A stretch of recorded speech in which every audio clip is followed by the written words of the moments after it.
Drum.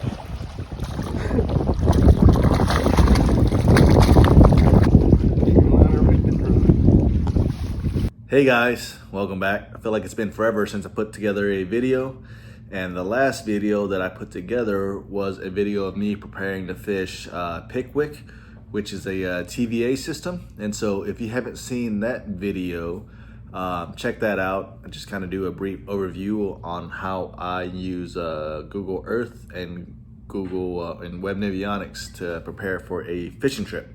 And so this second video is just to kind of summarize the trip out there. And you know, just like with anything else, you can go out there and have a game plan together.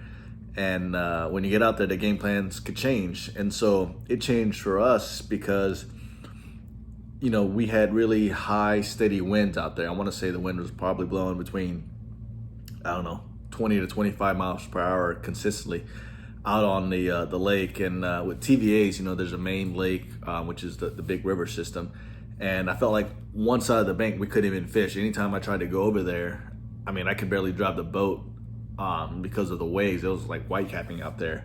And as soon as I parked the boat, you know, like water was getting inside the boat. So that's how rough it was.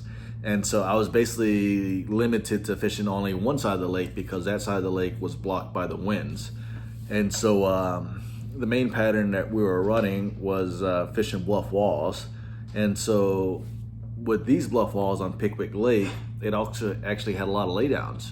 And so my technique and my game plan to fish the bluff wall was to throw an A-rig or a small swim bait out in that open water. And then when I saw a laydown along the bluff wall, I would pitch a 5/8 ounce jig on those trees. And every once in a while, I was able to catch a fish. And so what I would do is I pitch that jig up there, just kind of roll it over the limbs, and I would know how it falls when it's going through those limbs. And when it felt different and when that line was moving, I would reel down and set the hook, and was able to catch a fish or two. And so we try to fish inside little pockets and whatnot within Pickwick. You know, when we're out of the wind, the water was calm. And this was a few weeks ago, and so water temperature was still probably in the mid 40s, low 40s. And I don't think those fish have moved up shallow yet because I don't think we caught any, you know, in those shallow coves. And so that was pretty much dead water. So again, fished the bluff walls, caught a few fish here and there, had a great time.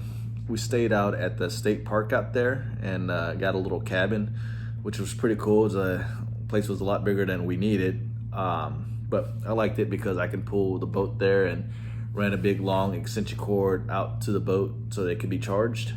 And then, you know, in the morning time, we would go back to the lodging area as they had, you know, breakfast and whatnot. And so went out there and grabbed some breakfast in the lodging area in the morning before we hit the water. And then in the afternoon, we went out there and got some dinner. Food and service there was actually pretty good.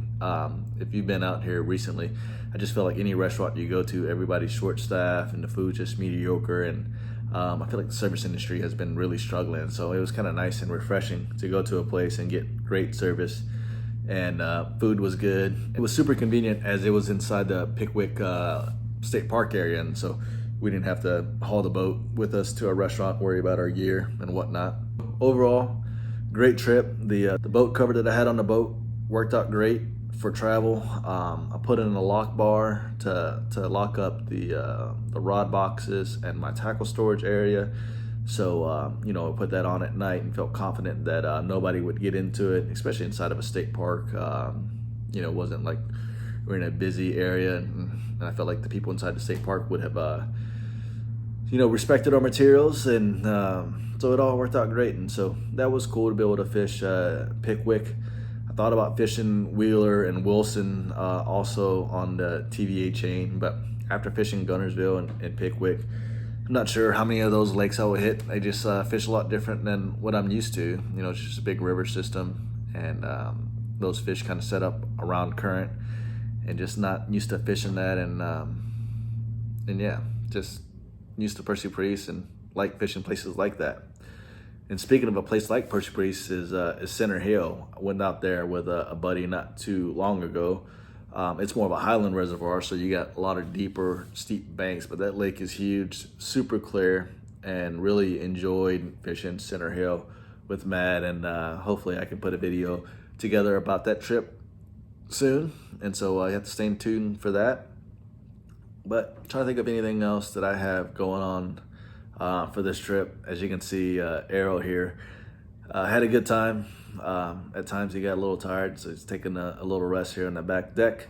But, you know, tried to make the most out of our fishing trip. Got home safely. The boat is great. Polished her up the other day, and looking forward to get on the water again here soon. And we'll try to keep the videos coming. Just haven't been as motivated to put together these videos. I got clips on my phone, and so it's just a matter of uploading and editing and all the other good stuff. But if you're still watching and you've reached out to me about making videos, I appreciate you all. I enjoy hearing from you. I enjoy trading some messages, you know, offline. So continue to do that. You know, it means a lot. That's all I got, guys. Talk to you soon. Bye.